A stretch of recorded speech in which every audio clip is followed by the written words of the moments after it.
مجھے اپنوں نے مارا غیروں میں کہاں دم تھا۔ حقیقت یہی ہے کہ جہاں بھی انسان کو نقصان پہنچتا ہے اپنوں سے ہی پہنچتا ہے۔ جہاں پہ مخالفت شروع ہوتی ہے اپنوں سے ہی ابتدا ہوتی ہے۔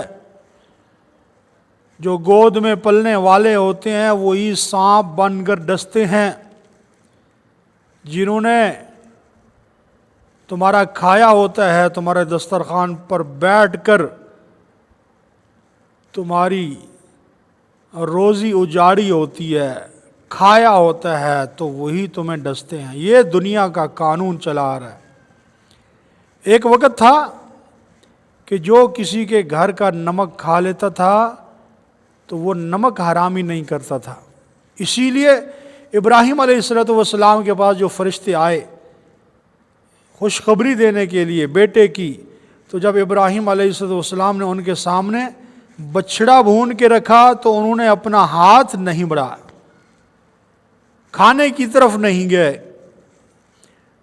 فَأَوْجَسَ مِنْهُمْ خِیفَةً، ابراہیم علیہ السلام کے دل میں ڈر پیدا ہوا، خوف پیدا ہوا کہ شاید یہ میرے دشمن تو نہیں ہے کہ جو کھانے کی طرف نہیں بڑھ رہے، کیونکہ اس وقت جو دشمن ہوتا وہ نمک حرام ہی نہیں کرتا تھا۔ جس کے گھر کا کھا لیتا تھا وہ ہمیشہ اس کے ساتھ وفاداری کرتا تھا۔ لیکن آج وہ وقت آ گیا ہے کہ جو تمہارے گھر سے کھائے گا، جو تمہاری گود میں بیٹھ کے پلا ہوگا، وہی آج تمہیں ڈنگ مارے گا۔ وہ وقت آ چکا ہے۔ تو مولانا طارق جمیل صاحب کی ہر ایک مخالفت میں لگا ہوا ہے۔ حالانکہ یہی مولانا طارق جمیل صاحب ہے جو انہی لوگوں کی ہدایت کا ذریعہ بنا ہے۔ یہی مولانا طارق جمیل صاحب ہے جنہوں نے ساری رات اپنی امت کے لیے، اس قوم کے لیے، حضور علیہ السلام کی امت کے لیے راتوں کو رو رو کر اللہ سے ان کی ہدایت کی دعائیں مانگی۔ مولانا طارق جمیل ہے جو ڈانسر ڈانس کر رہے ہوتے تھے، ڈرامہ کرنے والے وہ ڈرامہ کر رہے ہوتے، مولانا طارق جمیل صاحب باہر بیٹھ کر ان کا انتظار کر رہے ہوتے تھے۔ اور آج جب ہم بڑے ہو گئے، پل گئے، آج ہم انہی کو ڈس رہے ہیں۔ جس کی زبان پہ دیکھو مولانا طارق جمیل صاحب کی مخالفت، مولانا طارق جمیل صاحب ایسا، مولانا طارق جمیل صاحب ایسا۔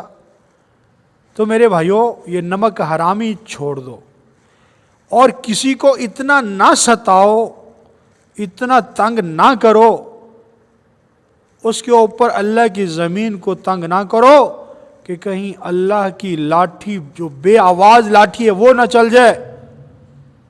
وہ مولانا طارق جمیل صاحب کی سسکیاں، ان کی آہ و بکا، ان کی آہ و زاری تمہیں یاد نہیں ہے؟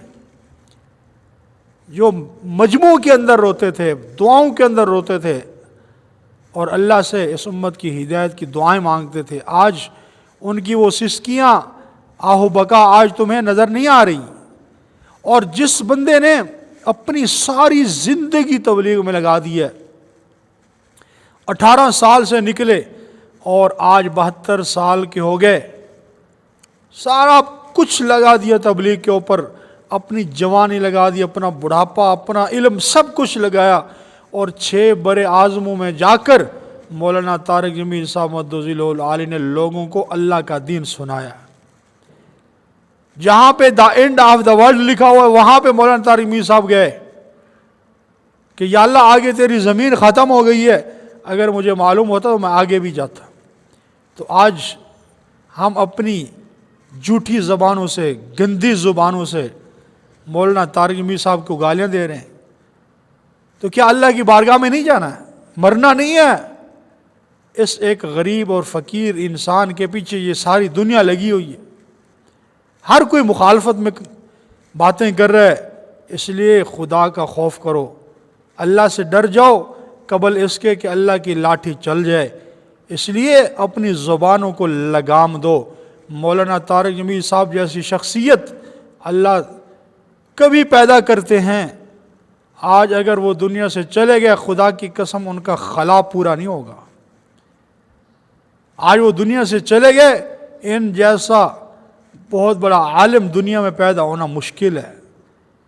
اور جتنے لوگوں کے یہ ہدایت کا ذریعہ بنے ہیں، پورے 6 برے اعظموں کے اندر جا کر لاکھوں کروڑوں لوگوں کی زندگیاں بدلی ہیں ان کی برکت سے، ان کی وجہ سے، اور آج ہم انہی کے ہاتھوں کے پلے ہوئے، انہی کے تربیت یافتہ ہو کر آج ہم ان کے اوپر زبان چلاتے ہیں۔